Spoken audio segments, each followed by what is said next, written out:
Come on, come on. Welcome back to the Vulture Culture Podcast, the only podcast. Today's episode, we are joined by Roxy Reviews and Sir Plays a Lot. Welcome, you two. Hi. This is going to be a very interesting episode because we are doing... Is this the first animated movie? Oh, okay, technically it's not all animated, but... Well, it's... No, we did Shrek, remember? Yeah, we did do Shrek, sorry. My mind has... This is the what do you mean? Shrek is real. movie. Shrek is actually a live-action movie. Shrek actually happened. It's a documentary, actually. Yes, this counts as like the first hybrid movie we're doing. Yeah, I guess that is true. This is boy, I can't wait to talk about Hop for Easter. Oh. We're not doing that, Mike. No, Jesus Christ, no. Today we are talking about the critically acclaimed Who Framed Roger Rabbit, which is a 1988 American fantasy comedy film directed by Robert Zemeckis from a screenplay from a screenplay written by Jeffrey Price and Peter S. Seaman. It is loosely based. Shut up. It is loosely based on the 1981 novel "Who Censored Robert Rabbit" by Gary K. Wolfe. The film stars Bob Hopkins, Christopher Lloyd, Stubby K, and Jonah Cassidy, along with the voices of Charles Fisher and an uncredited Kathleen Turner. Combining live action and animation, the film is set in an alternate history Hollywood in 1947, where humans and cartoon characters, referred to as toons, coexist. It follows Eddie Valent, a private investigator with a grudge against toons, who must help exonerate Roger Rabbit, a toon framed for murder. So yeah, there's the Wikipedia page. I guess we'll start with what was our first initial thoughts going into this. We'll start with Sir Plays a Lot, because this was actually a Sir Plays a Lot pick, because originally we were going to do Spirited Away, but we decided to do this one because Roxy couldn't watch Spirited Away. So, take it away, Sir Plays a Lot. It's not for an interesting reason like you might think. No, the reason I couldn't watch it is literally just it wasn't available on anything I had. Yeah, basically. All right, well, it's not like I have some sort of... Oh, sorry. Going over our initial thoughts on this? What was our first thoughts going in? So, you'll kick us off. Like a football. It's amazing. Oh, okay. Did you go in thinking that? I love this movie. Oh, okay. I already seen this movie before. Okay, I was just meaning what was your exposure, I guess, to it as well? Okay. Yeah. You could have elaborated. Sorry, my bad. I think one early morning where I walked into the living room, as you do, while my dad was folding the laundry, he had a TV on in the background. It was basically got to the end of the movie where Doom was dying in the dip. Yeah, basically my first exposure was me being spoiled of the ending. Also being amazed, whoa, Bugs Bunny, Mickey Mouse, and Woodpecker Man. I didn't know who Woody Woodpecker was at the time. Yo, and he also got a live action animated hybrid movie.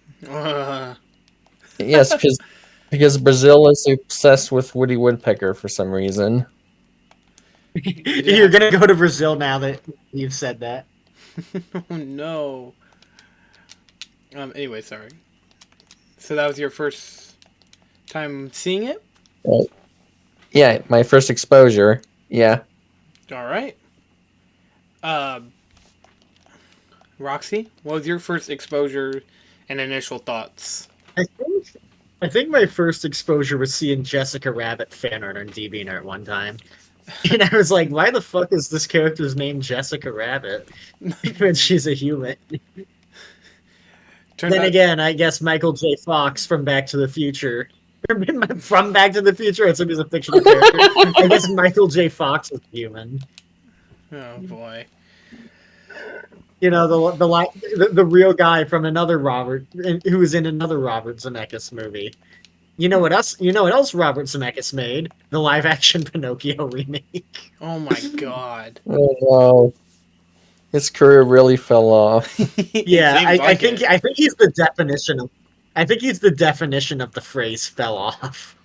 Damn. Well, all right.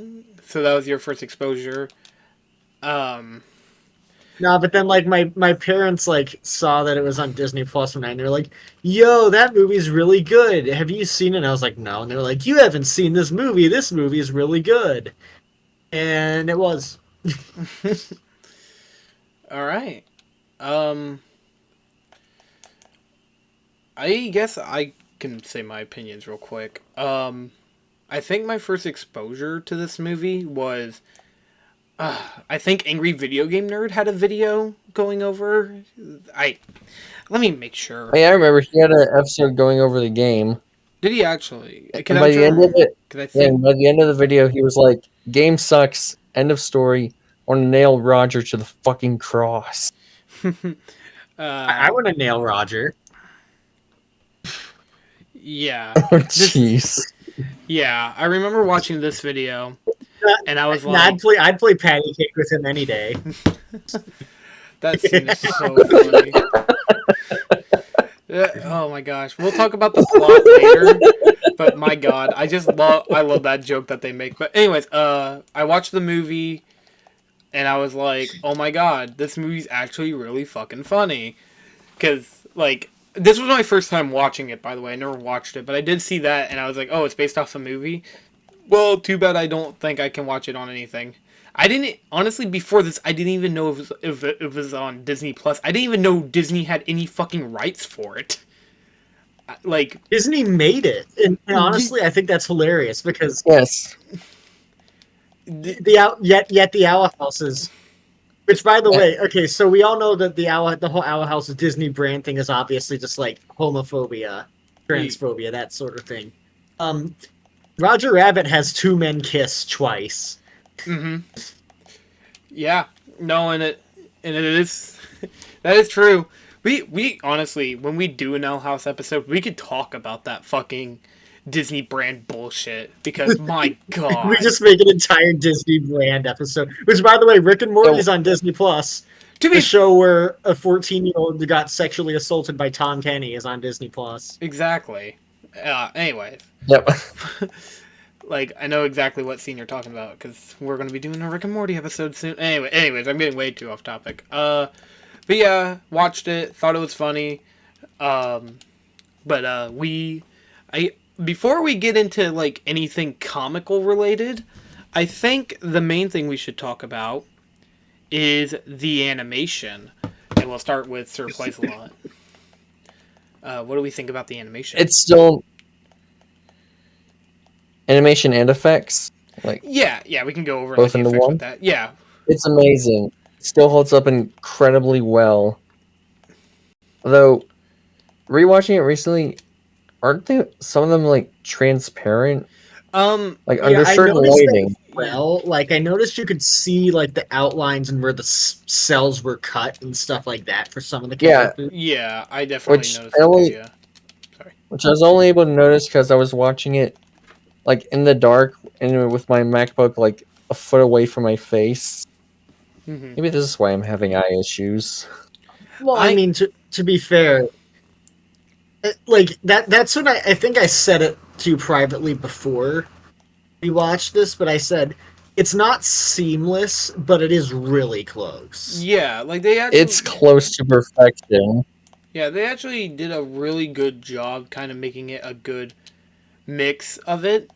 Like, nobody can deny that this movie obviously was like the very first of its kind. There was no movie before this. There was no Cool World or whatever.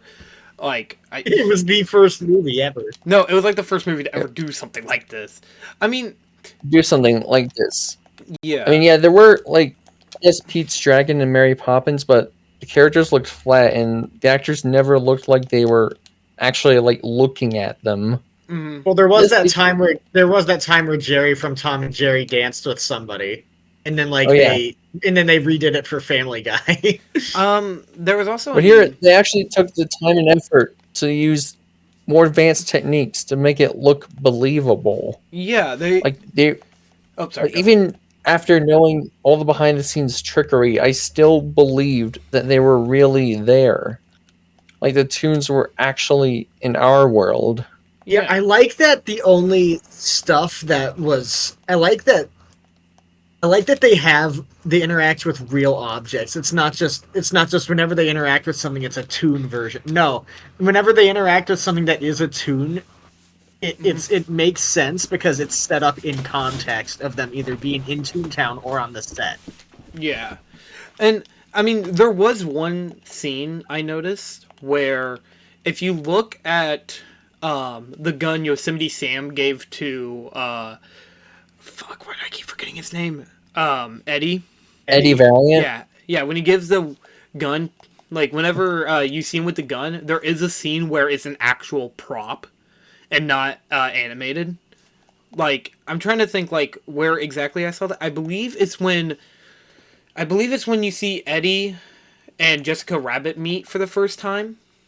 Not when he First shoots, time or not the first time. Like when they meet in Toon World. And they argue in the about, alleyway. yeah, in the alleyway.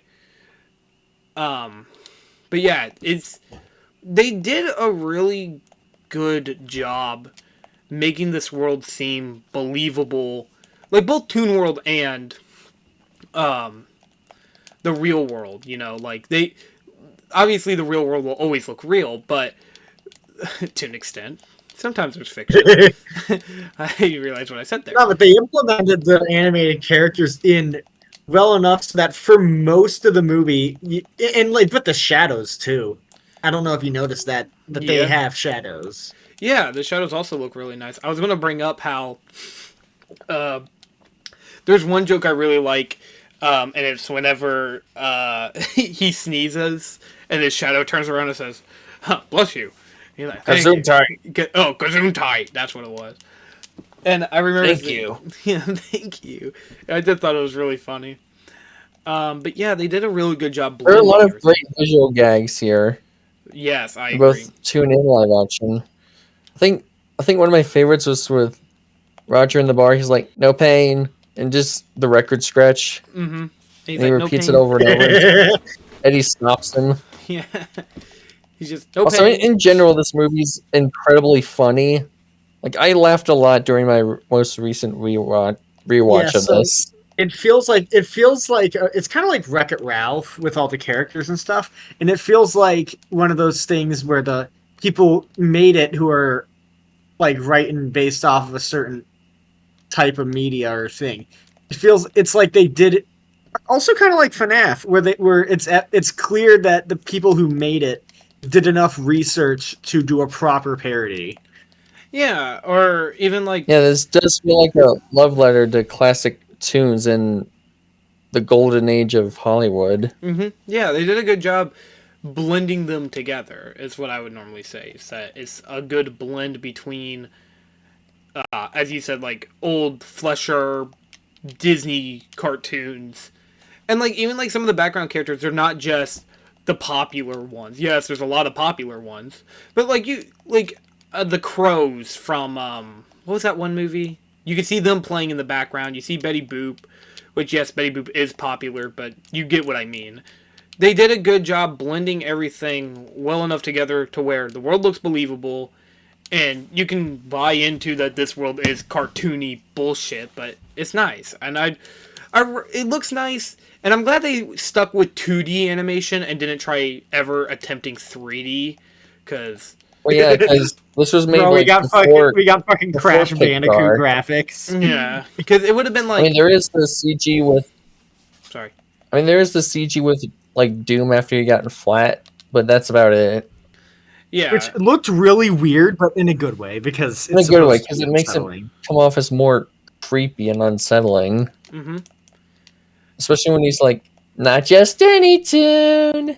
Oh, he looked Yeah. like fucking Mike TV in a Charlie and the Chocolate Factory. That's a surprise tool that'll help us later. Oh no, oh no. Um, Also, yeah, I did also notice the keyframes. I've also noticed like whenever any of the tunes grab it and it is like a real weapon, I always thought it looked a little weird. Like it looked a little like I don't know. It just looked a little weird to me. But Well, and whenever the camera moves around a tune, they usually move at a different speed than the camera. yeah, I noticed like when they're walking away from something, like you see them in the background walking in somewhere. Like best example, the clown in the very opening when he's walking into the studio, um, and the camera kind of pans Yeah, around the and you ear. see the frog. Yeah, it does look a little janky, but again, this is 1988. For 1988, this fucking movie looks gorgeous. Like they obviously, And also, to be fair, just because it has those technical stuff and limitations, they're very. I mean, I know it sounds like we hate the movie, but they're very minor. yeah, like yeah, that like yeah, it's very minor. I was just bringing it up. Like there are like little details, but they're nothing that's gonna like pull you out of the movie. Yeah, there aren't enough of those minor things to build up and ruin it. Yeah, exactly. Because in the grand scheme of things, it's still gorgeous to this day. Very. Yeah. Okay, I just want to say as an example, since you said they look transparent, and I don't know how else I would mention this, but like, just as far as like stuff, transparent stuff in effects taking you out of something. So it was mentioned that like Roxy Opossum sounds like a cartoon character who would end up getting a shitty live action hybrid movie. So I looked up CGI Opossum, and apparently there's like a scene from The Walking Dead where a character shoots a CGI one, but it's so poorly implemented you could literally see through it. Yeah, I know what you're talking about. What do you mean? It was really there. You just had to look a little That's closer. funny, even though I've never seen The Walking Dead. Oh, don't worry. Yeah, I we'll do a didn't whole realize I episode was on half it. jellyfish. Are you guys ready to talk about the plot? Unless Yes, the All right, plot, Sure. characters, depth. well, we'll talk about the plot then the characters.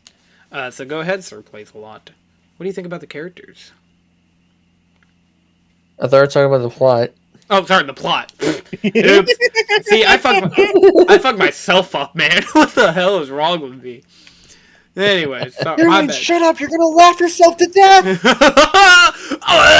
Oh my god! When I watch that scene, oh my gosh, we'll talk about the comedy too later because God, this movie's funny as fuck. But anyways, all right, the plot. We got to talk about Even though it's kind of obvious and who the villain is, you're still engaged with it, like with the other mystery aspects of it, of where's the will and why do they want to buy Toontown for? Mm-hmm. Plus, you're still invested in Eddie and Roger as characters. We'll talk about them later. Yeah. They do a good job developing them. Mm-hmm. Yeah, Yeah. it does. It's not really it's kind of, you know what it is. It's kind of, once again, for a Wreck-It Ralph comparison, the plot twist isn't who the villain is. It's more of well, it is who the villain is, but not which Not character. if they're evil or not. You know what I mean? Yeah. Yeah.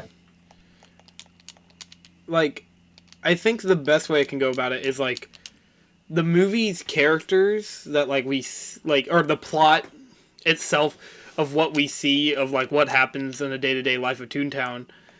Like they really made this, as I said, they made the world believable, but not only that, like with the plot being like a detective mystery, they did a good job kind of setting up the angles of the cameras to make it look more, oh, this is drab and serious, and I like that they did Speaking of that. which, literally everything has a setup and payoff. It's brilliant. Mm-hmm. Even something as minor as Roger not being able to make stars. Yeah, It's which is set up for a so punchline dumb because nobody would ever get caught up about that. I love that. later. Yeah, they do. Yeah, and of course, one of the most brilliant ones is the invisible ink Mm-hmm. that comes back in a major way. Mm-hmm. Yeah, with the ending. First, it comes off as like a stupid gag. Then, like, of course, Well, it's a Chekhov's gun. yeah. Mm-hmm. Oh my god! Also the entering Toontown, I literally got hit with Disney. Oh my god, Disney. It's like, what is happening? Well done, yes, smile. You know this old world is a great world after Yeah. all. Would you want to live in a That song is cartoon actually originally universe? from like a Looney Tunes, What'd you say, Roxy? believe it or not. Would you want to live in a cartoon universe? God no. Do you see how many fucking falling like shit happens there? Hell no. Literally, that's how like the When you have that's your car crash into like Bro, a truck of overused gags. yeah. I mean, sure, you could get crushed by a piano falling every once in a while, but you could also get crushed by Jessica Rabbit's Oh my ass. god.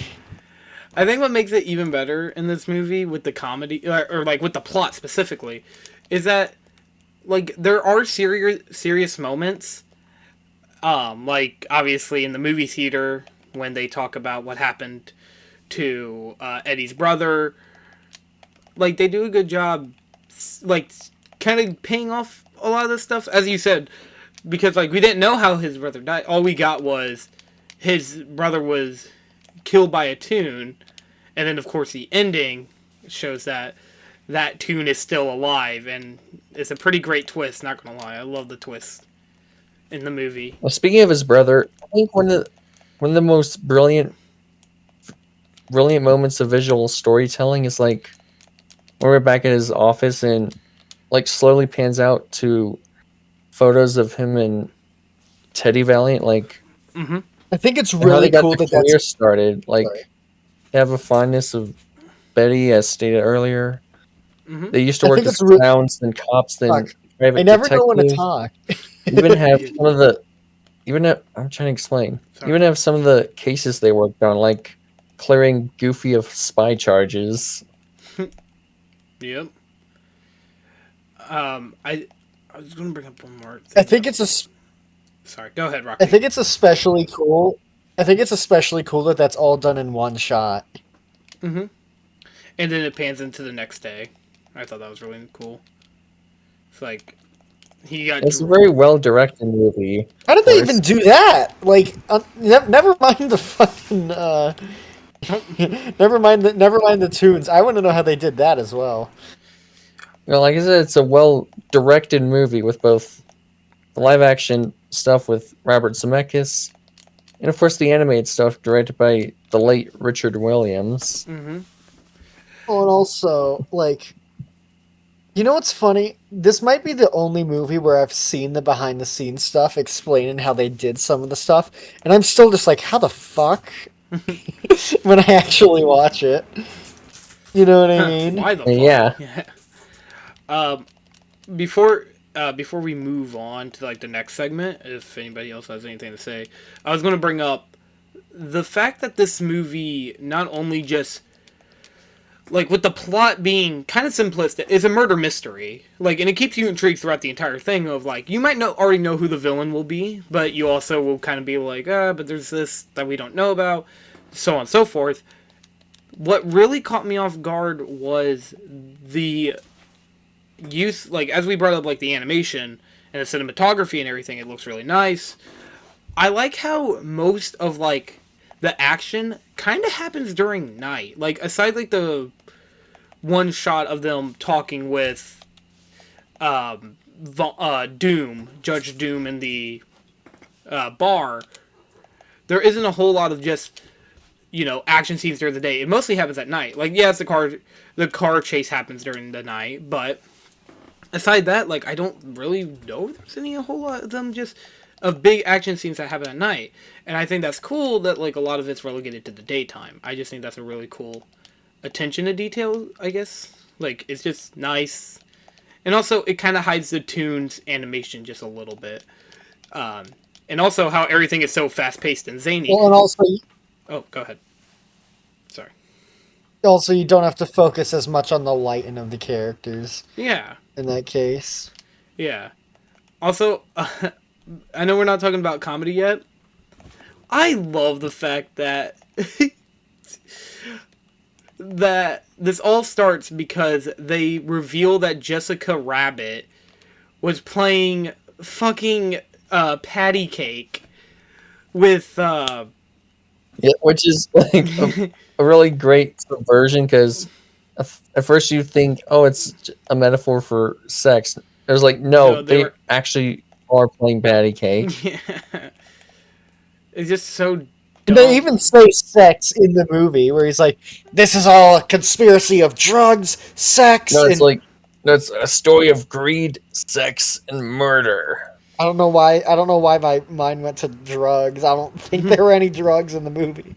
But there Well, I was mean alcohol, alcohol, but Yeah, I which guess made it. Roger go off like a train. is alcohol usually thought of as a drug? I mean, it is technically one. I mean, many people make the argument that it's a drug because you're way more off your fucking shit whenever you're drinking and you get drunk than certain things. Because like when you're high, you're And then, just kind of stationary for like a little bit. Don't ask how I know, but Roger just explodes. mm-hmm. You think I like that they set they that up as needed well. that? By the way, I like that they set that up as well. Yeah, I especially love that that's how they leave the bar. Is they get Roger drunk. Like that's how they get out of the bar. I find that really fucking funny. They get him drunk. Everything's going crazy. Also, the weasels, they were cool characters. They were cool. Okay, I guess since we don't have much else to say about it, I guess we can move on to the characters. Should we start with Mr. Roger himself, or Eddie, or whoever? I'll let you pick to replace what. What I the think fuck that just got off, but I was trying to do that thing like, please, like how he does it. Yeah, please, please. I think he might be my favorite. I just like him a lot. He's funny. He's still charming. He's still knows when to take things seriously. Like, I mean, his life is literally on the line. Mm-hmm. Well, I mean, not Yeah. with the handcuffs. But to be fair, I liked it. Once again, when I say it feels like like the people who made the movie knew how to parody what they were like. They did their homework and knew how to parody the thing. That's a really good example because in a cartoon, a character can do anything, but only when it's funny. Yeah. Yeah, that's how tune logic works. Actually, Mm-hmm. Which I would have said, then why couldn't you just make a joke out of the situation you were in? So, but anyways, yeah, Roger's a really funny character. I really like him. I don't think he's like the most amazing thing ever, but he is a very funny and an interesting character. Especially. Well, I mean, to be fair, Oh, I sorry. mean, oh, go ahead. No, sorry, you can. no, you go ahead. All I was going to bring up was this movie does a great job with making characters that are likable. With Roger Rabbit specifically, because like most people with those kinds of characters, people get annoyed and they're like, "Oh my God, Roger, shut the fuck up!" Like, Jesus Christ! But like, he was never annoying, you know. He was actually engaging and interesting, Yeah. and like you kind of felt bad for him that he got caught up in this fucking scrap. That he's only roped in because oh, he said one bad thing during the night. Oh, come on. We all said stuff while we were drunk, right? Anyways. But yeah, no, I really like Roger in this movie. I think he's really entertaining. I don't have much else to say. He's just cool. yeah. I And I also oh, okay. I also I'm gonna bring up Wreck-It Ralph again. Okay. I like that they use characters who like aren't actually from anything Mm-hmm. as the focus. Well, Yeah.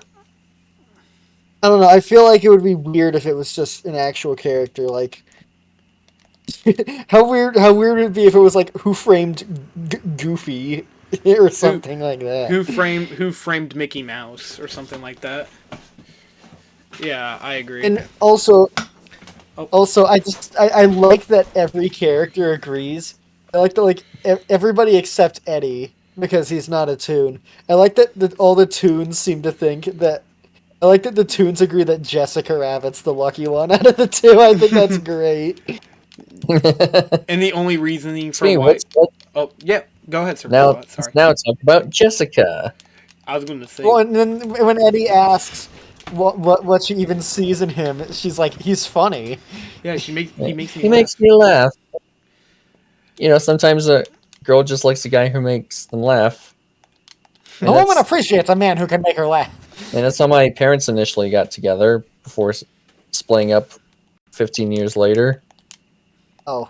I was gonna say, would you call your parents ugly then? Because then like, because then looks wouldn't be involved, and then I realized how weird that sounded.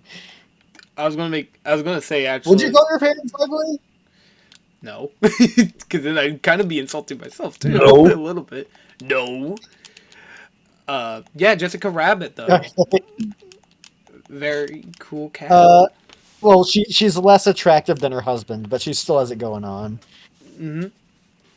I mean, I love the relationship angle they did, where, as Roxy said, like they, they mostly think that like Betty Boop says in the club that, yeah, Jessica's a lucky one. Like you would think it's the other way around, but no. And also, I like how like the reason why she flirted with Acme is because, I mean, that's kind of just true in the industry of films, and a lot of people are fucking weirdos. But I do like that they showed that. I also like that. Oh, Sorry. sorry. No, you can go ahead. I also like that the guy is called Acme Mm-hmm. That's what I like too. because that's like, yo, when are we gonna get Coyote versus Acme? Coming out Finally next see- year. We're finally gonna release it. Finally. Woo! And by they you mean not Warner Brothers. Yeah, because it's not Warner Brothers. Isn't it like a third party? What's it third party Yeah, called? Catch Up Entertainment, who also did The Day the Earth Blew Up.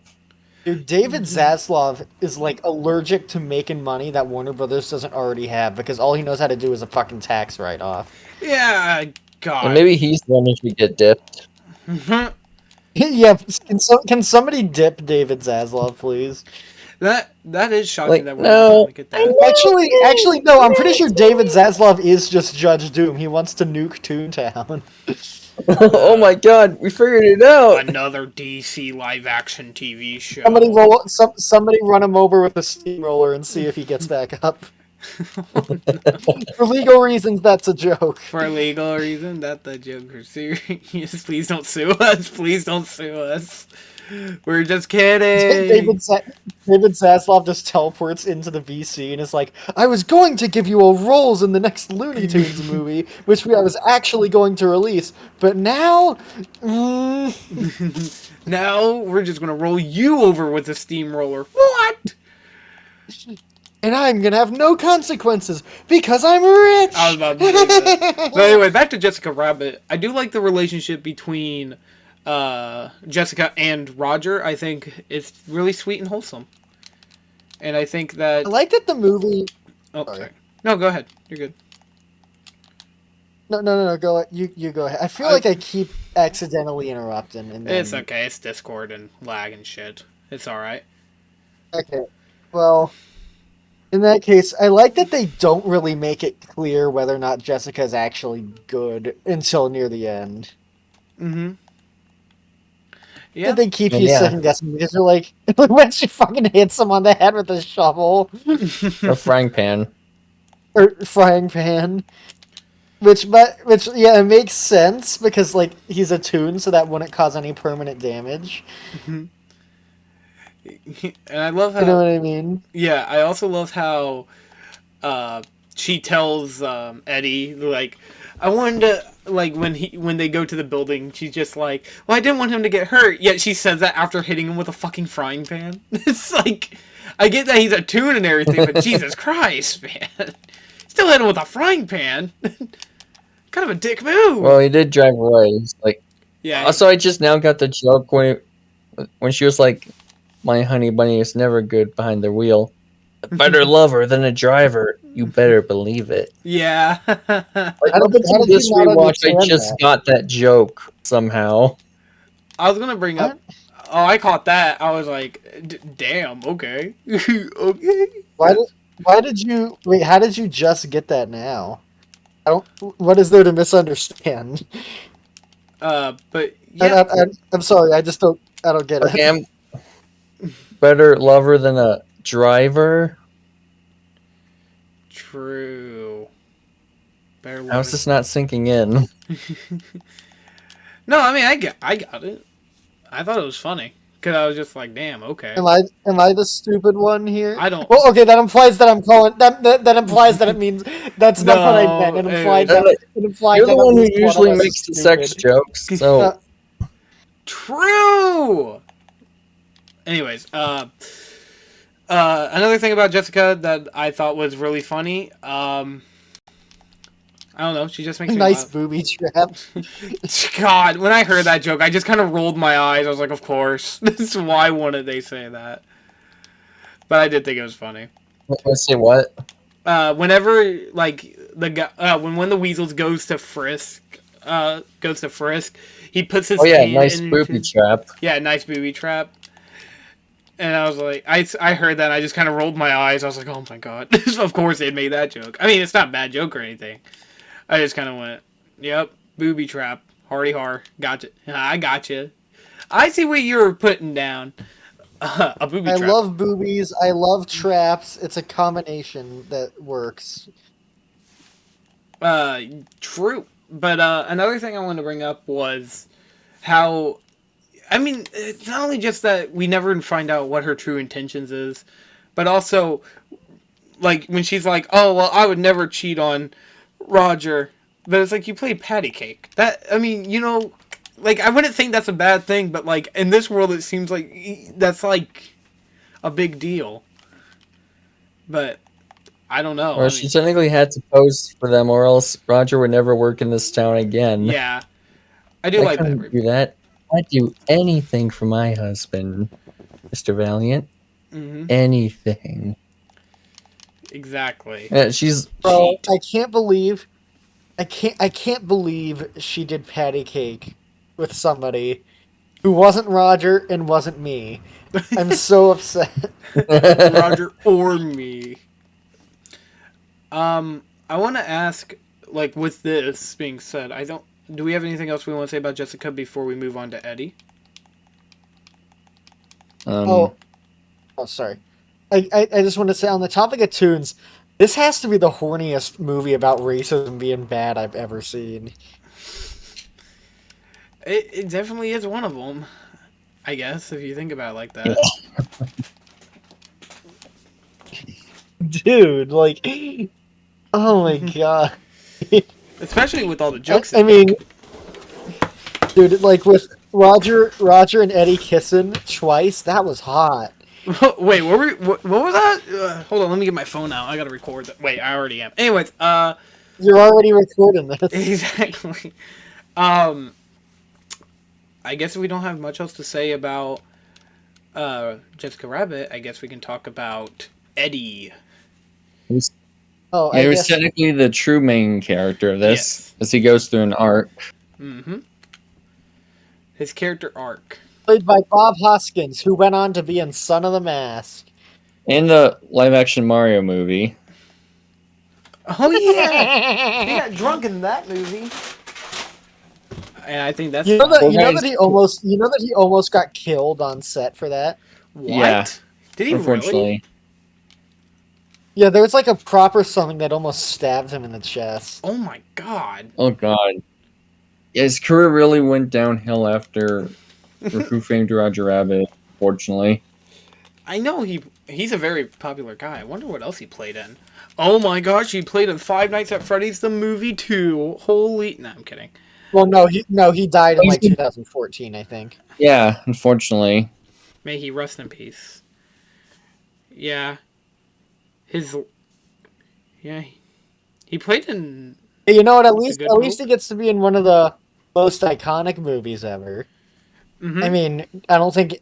To be fair, I feel like anytime I mention Son of the Mask to people, they're like, "What the fuck is that?" I mean, he also played in Nixon.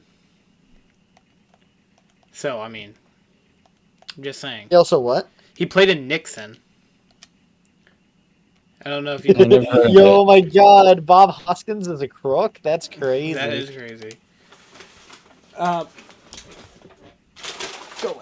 I guess I was gonna bring up one more thing before we before we go fully Oh into. no, Yeah, no, I was just gonna say one more oh, thing sorry. Are we about. done with No, Eddie no, no, no, already? no. I was gonna bring up one thing about Bob Hopkins.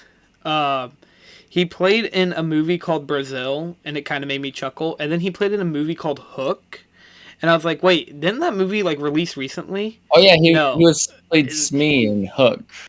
yeah, no, I realize this is a completely different movie than what I was thinking of.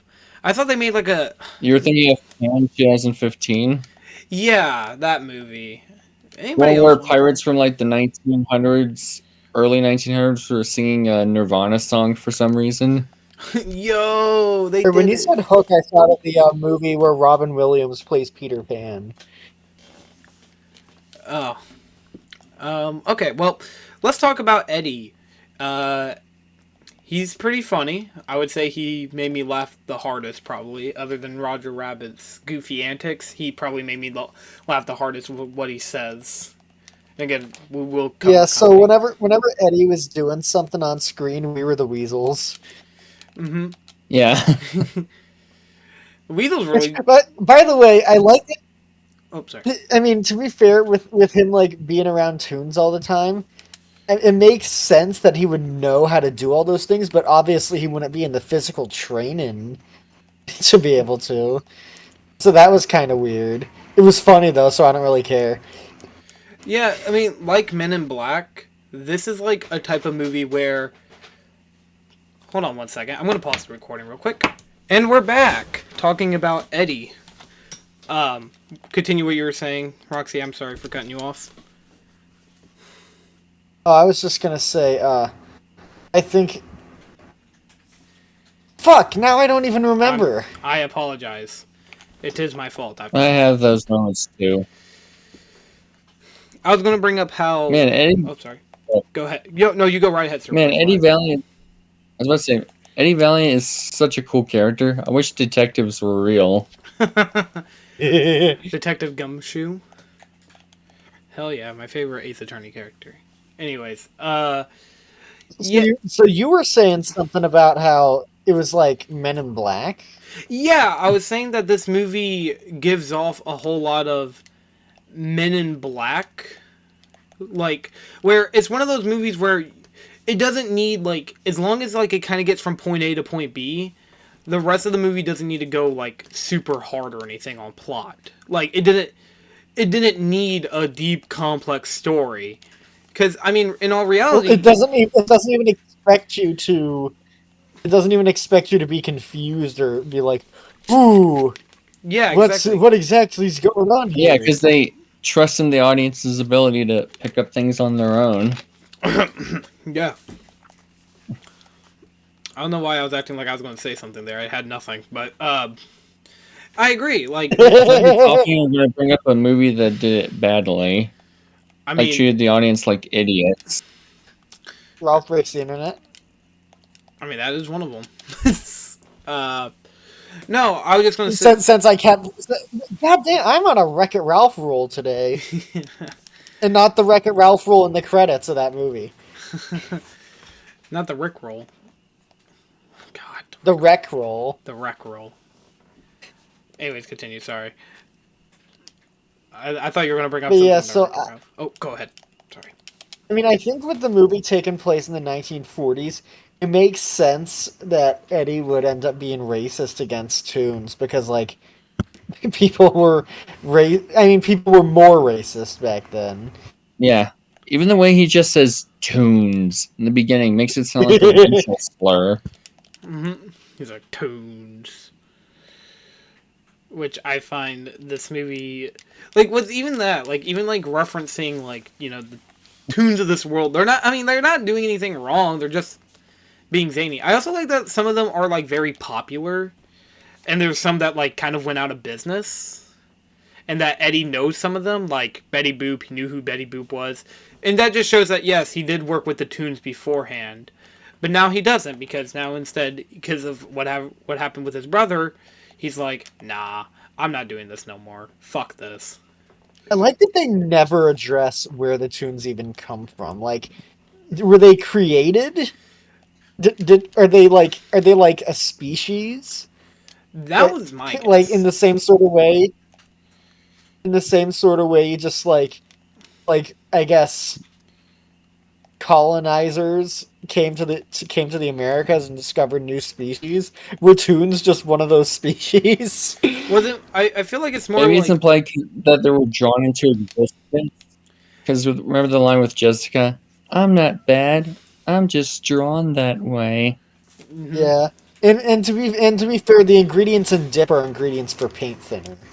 But yeah, So and those are the ingredients that animators used to use to erase ink and paint off of animation cells. yeah. And that was also a nice thing they added. I thought that was really cool. Was like that was what they used to remove it. Along with that, I think what makes this movie all the greater, with Eddie specifically, is he's a wisecracking detective, and he's stone cold. Like he's not cartoony, and he's the only real male, he's like realistic person we see throughout the movie. Which he's I, the antithesis of Roger. yeah, he's like it's the Squidward to his SpongeBob before SpongeBob even existed. It's like that's the best way to put it. And what makes it even better Do you is, think that if you I'm sorry. framed, sorry, Oh no, go ahead. I was gonna say if a movie like this that's good, so get out of here, Chippendale Rescue Rangers. If a movie like this that was good came out in the modern day, do you think SpongeBob would be in it? And if so, would he be wearing would he be wearing the water helmet that he does in Sandy's Tree Dome? He'll It'll be like from Nicktoons Unite, Yeah, where where Jimmy Neutron gives him a spray that lets him breathe on land. yeah, that's exactly what I was Yeah, thinking. like the Sandy Cheeks. Oh Yeah, God, like no. even brought it up in the watch party for the Sandy Cheeks movie. Oh, It's a Texas Twister. jumped right in it. Okay, that's what you said, right? They just jumped right in it. No questions asked. To get away from the cops, they jump into a tornado. Smart idea, dumbass. It's a tornado. Anyway, back to the good movie. Um, I also love Eddie's relationship with the female character. I thought that was really nice. Dolores? Dolores, yes. Oh my god, it's Dolores Umbridge. Oh no, Oh no. No! not Dolores Umbridge. But yeah, no, I thought that was cool as well. Like they clearly have a past. They knew, like even before it's stated, like you get that these two have dated before. Mm-hmm. Uh, Yeah. and now because of what's happened with Eddie, they're not really in that sort of situation, but they still know each other. Yeah. Which is nice. Glad they still know who each other are. And even though Dolores probably wants to fucking murder Eddie, you don't gotta worry about that. Cause she won't, right? Oh man. And she won't. Oh yeah. Okay. Just one more Toonie instance I want to mention, since it's since it is relevant. I like that. So like when he gives up being an alcoholic, he's so extra, which is nice because like once again he's in tune with the tunes. Mm-hmm. So him being extra about it by literally throwing the bottle and then shooting it, and then the fucking bullet pulls out a tomahawk. Is great. That is funny. That cracked me up really fucking hard. Like, it made no sense for why he would waste a bullet on it, but it's so dumb. I honestly don't care. It's great. Just like also the bullets themselves when Eddie's like firing at the judge at Judge Doom. I keep wanting to say Von Doom, but it's not Von Doom. It's not Von Doom. It's not at all. But when he shoots them, the bullets don't know where he went. So they all, instead of splitting up, they all went the same direction. And he's like, fucking idiots. And then he just fucking I don't throws away the know. He gun. went that way. Yeah. Let's go. Yeah. He was like, fucking idiots. like, I think it's funny that the bullets are Western themed as well, since yeah. Yosemite Sam gave him the gun. Mm-hmm. Yeah, I do think that's also funny. That Yosemite Sam, he just gives him the gun. What a nice guy. You know, we think he's an asshole, but in all reality, he's a real nice man on the inside. You just gotta Yo, give that. Yosemite Sam is a fucking hilarious. Yosemite Sam's a hilarious character, Oh dude. yeah. He is. Also, I love how you see him too. Like he gets fucking blasted right out at Toontown. He's like, "Oh, my biscuits are burning." It's like, Oh what my is- god, Toy Story 2. Oh god, that cracked me up too. I guess we can now move on to the comedy. What do we think of the comedy? Wait, we skipped Judge Doom. Oh yeah, you're right. Sorry, my bad. Yeah, Judge Doom as a villain. Great villain. I, yeah, I think it's really, and I guess what Robert Zemeckis must have liked working with Christopher Lloyd in Back to the Future because he got him back for this. Mm-hmm. And yeah, I think one of the neat parts in this movie specifically is that they never address what type of tune Judge Doom was. Oh, you're right. I think Yeah, I like- think that I think it's cool that we never actually see what he looks like. Yeah, it's ambiguous. Nor what role did he play? Like I know in like one draft of the script originally, they're going to reveal him as like the hunter who killed Bambi's mom, but they ditched that. Mm-hmm. But they didn't do it. Nah, I think the so and once again I like that they use new characters for all their main characters. I mean presumably the sort of tune Judge Doom would have been as like an Inspector Gadget type character. Yeah. yeah, Or That's maybe like that's the sort of vibe I got the vibe that he was like a strict principal or something like that, where he was like, "Oh, you always have to be on time for your class" or something like that. That's how I always pictured it, but I get where you're coming from with the whole. Yeah, I get where you're coming from with that. mechanical parts. Yeah, the coming out mechanical of him. parts. Yeah. mechanical. And also- especially and moves you'll- mechanically with how he never blinks Mm-hmm. ever, and the way he stiffly moves, and even his cape like looks like it's always blowing despite being indoors sometimes. Mm-hmm. And by the way, guys, him stepping back when the dupe is when the dip is spilled in the parlor is not foreshadowing. Everybody else does it too because obviously. Mm-hmm. Yeah, because if But they don't, they burn. So he was like, "Oh fuck that! I'll just stand over here." I guess But, what would be foreshadowing is him putting on the glove, which is Yeah. disguised as like he probably doesn't want to burn his hand.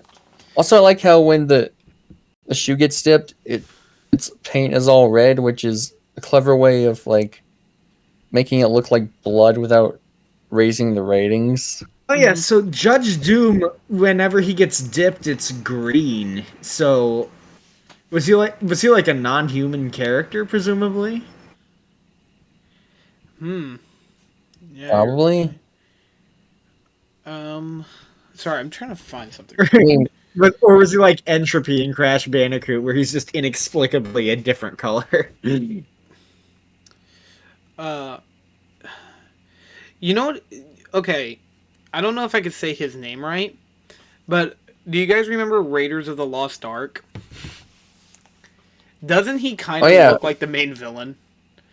I pronounce said this his in name. the watch party because yeah, he does look like the main villain of that, and I forgot his name, so I just called him Judge Doom the entire time.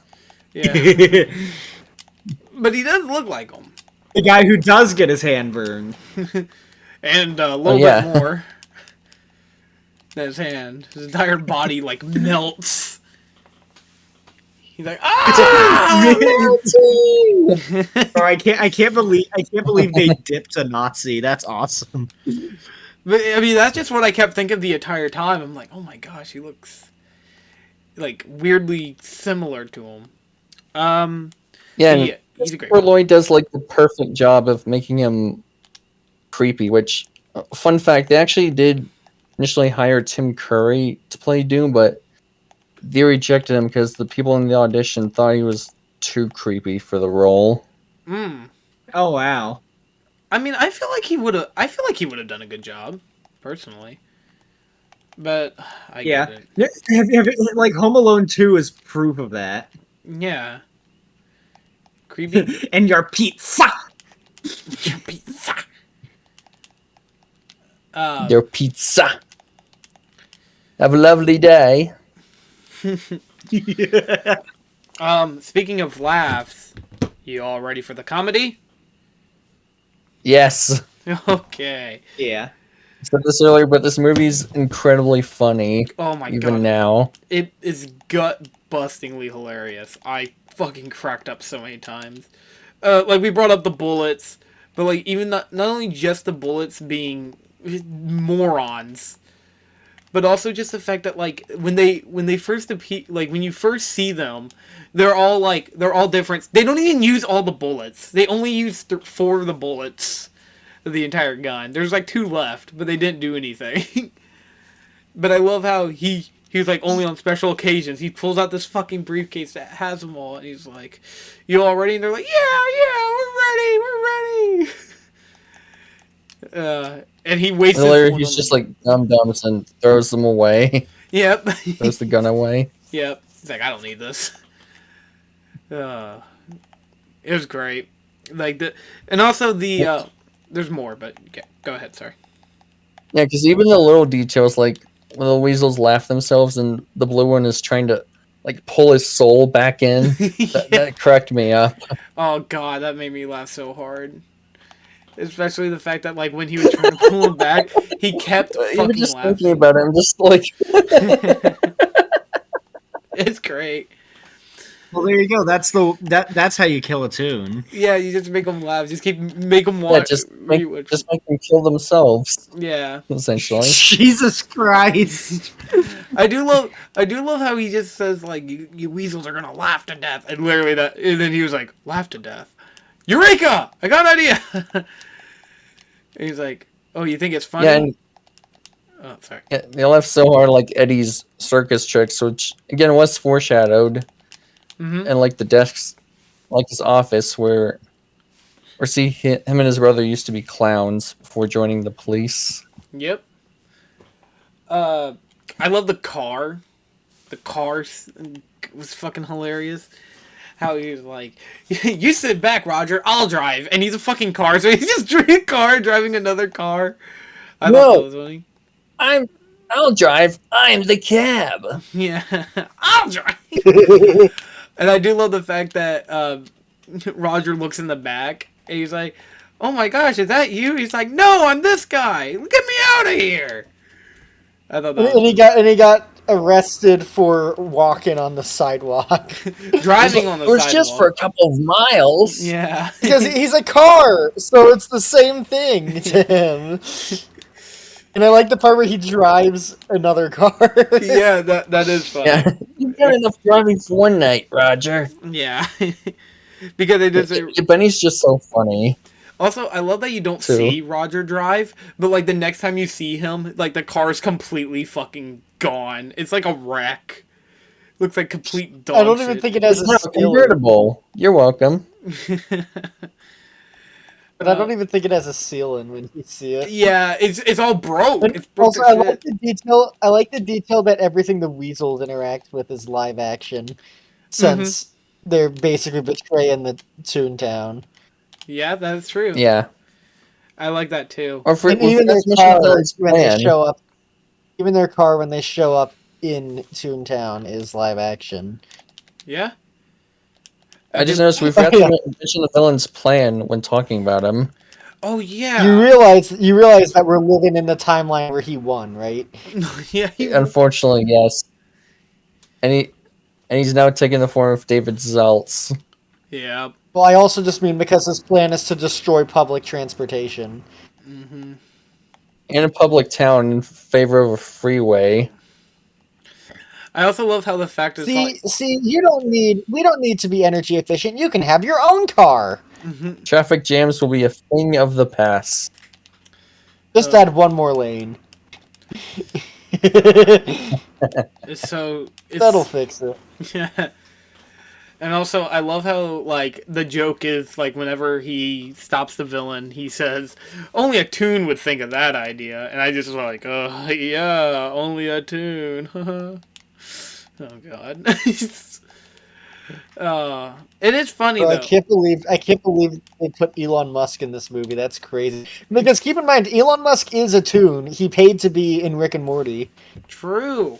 And they were like the worst episodes, and I can't wait to see Yeah, why. and it's what he deserves. So He also deserves to be dipped. Sadly, I don't he know deserves to be anymore. much more than dipped. He deserves to. I don't think I can say anything. Calm down. Calm down. We're gonna get in a lot of trouble if you don't stop. Will we though? I mean, I don't think our audience will really care. Hey guys, so Elon Musk. Anyways, yeah, I just think that Elon Musk is a bitch ass motherfucker. you know that. Anyways, yeah, but yeah, the villain's plan basically in the movie. I wish we brought this up earlier, but we're bringing it up now. Who cares? It's in the comedy section. It is a funny plan. Get rid of all the tunes, and then completely destroy Toontown. It can be funny, but still serious because we don't want to see our favorite tunes die. Yeah. Well, honestly, I don't care if Pinocchio gets destroyed. Who gives a fuck? But, Anyway, sorry. I'm sorry. Bellows could get killed. wait, since Pinocchio was in this movie, did that foreshadow him, Robert Zemeckis, eventually doing the remake? Oh, who knows? Yes. We will talk about the cameos because there is a lot I like, but I do like how this movie does a good job with the plot being like something where you're kind of like, oh, we do that, and not just, oh no, it's fine, because that doesn't happen. We know it did happen. So technically, what Roxy said is right, that we are living in the timeline where that stupid son of a bitch won. But, I think it's funny. But yeah, the plan is pretty. It's pretty weird, but I mean, it's a tune who thought of it. So who would have think it would be weird for a normal person like me? Sorry. Do we have anything we want to talk about the comedy anymore, or are you guys ready to move? Hey, wait, Oh, sorry. Caroline. Okay, before any of you guys mention it, it's okay for Caroline to make a joke like that. I gave them my T-word pass. I was like, did I actually say something wrong here? It's like, oops. Like, I don't know what the fuck just happened. Like, what just happened? Did I actually say something really fucked up? Anyways. Stupid tunes. Okay, I'm sorry. Enough of the tune jokes. You made me look bad. Stupid tunes! You made me look bad! Anyways. Say what you want about our inability to take anything seriously. We have much better performance. How dare you? Live action supremacy. They can't. Okay, I'm sorry. Let's talk about. You guys ready to talk about the cameos? Yes. Yeah. All right. So there's a lot of cameos. So it plays a lot. What was your favorite cameo? Actually, kind of hard to choose. Like, of course, there's the iconic moment where Mickey and Bugs are on screen, but Well, it foreshadows how evil Disney truly is because they they were willing to murder Eddie in cold blood. that was Bugs who did it. He gave him the spare, Well, and Mickey thought it was funny. But yeah, I seen that clip before. I at least remember seeing it, and I saw the spare tire, and the spare, and I was like, okay, let me guess, it's a spare tire. Yep, I immediately knew. I mean, it's funny either way. Cause It's so dumb. I love it. it's just a spare tire. Hardy, got him. Oh, now he's going to be on the pavement. My favorite cameo. Oh yeah. Oh wait, no, Sir hasn't even answered yet. I'm sorry.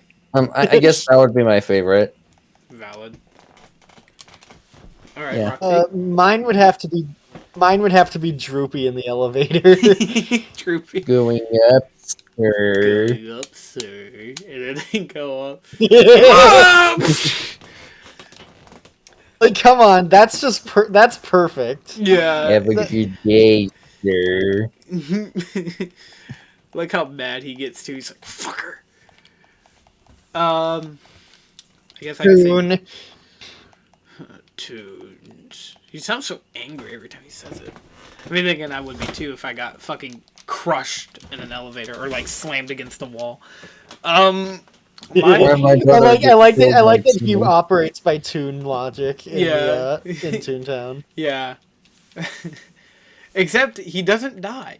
Like he doesn't die at all either. Like I noticed that too, and I thought that was cool. Yeah, that's why I said he operates by tune logic. Um, Though technically he would have died if the Lena hyena didn't catch him. true. Like, Was that the character's name? yeah. I did not know that. Like the Jessica Rabbit knockoff's name is Hyena. Um, my favorite cameo. It's also a pretty noticeable one. I highly doubt you would miss it. It's Daffy Duck and Donald Duck playing the piano. I thought that was fucking hilarious Yeah, because then they just get into dude, a that's fucking like fight. is that the Wolverine versus Deadpool for the 1980s? Exactly. It's Yeah, it was the Wolverine versus Deadpool for 40s children. Yeah, exactly. I wonder how many people would bring up like how many references there were to like. Well, like obviously there's a lot of references, but like, today it's like, oh well, you have Marvel and shit, and it's like, how many people do you think today would be like, this was like the biggest crossover at that time because there really wasn't anything like Roger Rabbit at the time. I mean, there was like some movies or probably even some shorts that had like shown off a few characters here and there, but like never to this extent. Like, damn. Yeah, nothing to this scale. Yeah, like technically not live action because it is animated, but like a technical live action movie featuring all the everybody's favorite animated properties. I think they do a good job showing them all off, and then like they don't get like enough screen time where it feels like it's like, oh hey guys, look who it is! It's your favorite character. But It's speaking of which, Oh. you know the story of how they got the Looney Tunes in, right? how.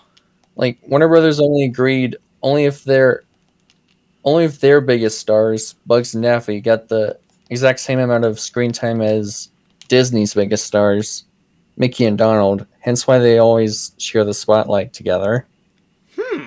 That is very interesting, and I like that. I like that they did that. It's okay, to be fair though, it is kind of funny how out of those four, Mickey is by far the least interesting character until like the Mickey Mouse cartoons Yeah, that came out more recently. Because there he feels like an actual character. yeah. Here is just kind of he's just kind of there. He's just kind of vibing. Like, I mean, he doesn't. I feel like also for the permission to be allowed that this movie be made, I bet they weren't really allowed to like make them say anything. Like it's like you can't have Mickey Mouse going around saying cuss words. You just kind of can't do that. You can't have them saying wise but ass, they were you fine can do it with the Bugs monkey Bunny character, trying the to original. fucking murder Eddie. Yeah, they're fine with that. I mean, because that's not Mickey Mouse. That is technically not Mickey Mouse. They were like, "Oh, you're fine with this? Good. It makes you look bad." Yeah, but I was very shocked to find out that Disney allowed this because I was like, I know, like obviously I was like, oh, they were probably fine with having them in the movie.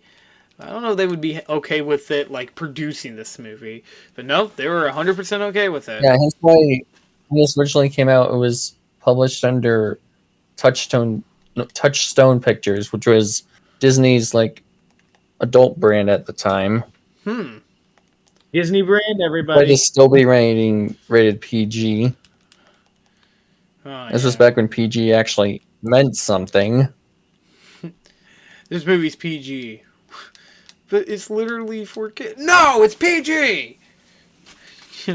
They say And technically, but. everyone can watch it, so ratings don't matter. Anyway, That's a whole topic we could do a whole episode on if we wanted to. Um, anything else about the cameo? Oh, Betty Boop. I kind of brought them up. They were cool to see. Very happy to see. Like, I mean, yeah, everybody knows who Betty Boop is. I guess if I had to complain about one thing is that some of them appear earlier than they should, and what I mean by that is this movie takes place in 1947, Mm-hmm. and you have like This Roadrunner movie and takes Coyote who place. didn't appear until like This movie a takes year place later, after the and 2001 terrorist attack. and even like God. oh god, and even like Tinkerbell and Marvin who don't appear until like the 50s, but that's beside the point. Plus, they don't affect the plot, so Yeah. it's fine. Anything else we want to say, or shall we give our final thoughts? All right. I guess we will give our I guess final we have the. Oh. I guess we could talk about the music composed by the great Alan Silvestri. Who also did the Mario music movie for the fame. Mario movie. Yeah. Did he do like the renditions, like the actual new music, or did, like, for example, like the DK song that wasn't used? No, the real Mario movie, the 1993 one. Oh my god. This Oh movie yeah. will never leave my head. Anyways. Yeah, this is great, like smooth jazz, a bit zany detective noir. Mm-hmm. And while it isn't my favorite, well, it's definitely up there as one of my favorite scores that Alan did. It's not still great. Yeah. Alan. Oh no, not that Alan. Alan Silvestri. I thought the What score are, was what are your thoughts on this score? pretty good. Yeah. I mean, reminds me a lot of just 1940s style movies. I mean, it's kind of hard for me to go, this soundtrack is good, because weirdly enough, I'm not like the biggest, oh my gosh, this music's so good for like movies. Like For games, on the other hand, I'm like, oh my god, this music is a masterpiece. Metal Gear Rising. But like, yeah, no, I do like the music. I do remember like just some of the music. I do like the musical number Jessica gives. I think it's a really nice song that she sings. I think it's cool that they had her like pull on the guy's cheeks. Mm-hmm. Yeah. That was a cool effect. Mm-hmm. Now, what do you think of the score, Roxy? The music score. I wasn't really paying attention to the score, but I thought it was good. It's pretty. I mean, like, some of the musical numbers that they give, like, I mean, like, as in, like, Jessica Rabbit's musical number is really good. I do like that song. I would have to do another rewatch to listen to it again, to give full thoughts, but it's pretty good from, a first time watching. But yeah, the music's pretty good overall. Like, nothing was, like, annoying or out of place, to say the least. Alright, well, shall we mosey on down to our final thoughts? Yes. Alright. We'll go, like, you give your final thoughts, and then you give the ranking. We'll start with Sir Placeslot, then Roxy, then me. Sir Placeslot, go ahead. See, one of my all-time favorites. Like, great characters, great story, great action, amazing effects. I love it to bits. Final score, 10 out of 10 for me. Roxy. Yeah, I can't really argue. That was a pretty near perfect movie. So what would you rank it? 10 out of 10. Great movie. Great characters. Action was good. Story, while obviously not trying to take itself too seriously. Honestly, for what it does really well. The suspense is good. Again, characters are good. kind of nervous to give my final take. Oh my god, you thought it was a 9.9 out of 10, you whore! I am, but I would actually rank this movie. If we ever do like an episode where we rank all the things we talk about on this podcast, I'm gonna stick with my guns here. This movie is a 10 out of 10. I do. Oh, okay, cool. We don't have to kill you after all. Yeah, I mean, like, I think it's the first one where we all had the same rating for everything. well, I mean, like, okay, Yeah. if it's not, let me say this: personal, like, ranking of every movie I've seen, this ain't cracking no top 10 of mine personally, but I do It's like. cracking my top 10 for sure. That's understandable, but for me, it's like I just want to feel something, and like I laughed a lot, and that is a feeling. But I mean, I'm just saying, like, personally for me, you know, you get what I mean. I don't think I need to go into like heavy detail or anything like that. But overall, Yeah. this movie was pretty fucking good, and I'm glad I watched it. This isn't going to be like what we're going to be talking about next time. Nice segue. Next time on the Vulture Culture podcast, shall we list off what we'll be talking about? The next, I guess I gotta start watching Family Guy soon. yeah, actually, let me grab my. Where the fuck is? Okay, here it is. I gotta remove these because I forgot to remove them last week. So today's episode was obviously Who Framed Roger Rabbit. Episode 12 will be Family Guy Season 1, baby. It seems today Yeah. that all you see is violence in movies and patty cake on TV. No, you want patty cake? Oh yeah. That is true. I do watch a lot of patty cake on TV. Okay, so Family Guy Season 1. My phone. Oh, come on. Be a real gal and watch it on the TV. Full volume with your Adobe speakers. In my Adobe. college dorm. Yeah, exactly. Let everyone hear that shit. They'll be like, yes! Yeah! Anyways, episode 13 will be X-Men, the 2000s movie. That's my pick. I'm very excited to watch X-Men again because I love that movie. Like, even though it's not perfect, I mean, it wouldn't be a 10 out of 10, and I will kind of stick with my guns because I'm gonna rewatch it before we talk about it because I feel bad for not being fully repaired for our top 10 sequels list because I did not give X2 the credit it deserved. It was way better on another viewing. Anyways, we'll talk about X-Men X2. Sorry, it's not called X-Men. It's called X2. That doesn't make any fucking sense. Sorry. Other than that, though, we have episode 14, which will be Charlie and the Chocolate Factory, not Willy Wonka. We're going to be watching the one with Johnny Depp. Good morning, Yay. Starshine. The Earth says hello. By the way, it was my choice. Yep, it was Roxy's choice. So if you want to beat anybody up, Roxy. Anyways, and then What do you mean? It's the better movie.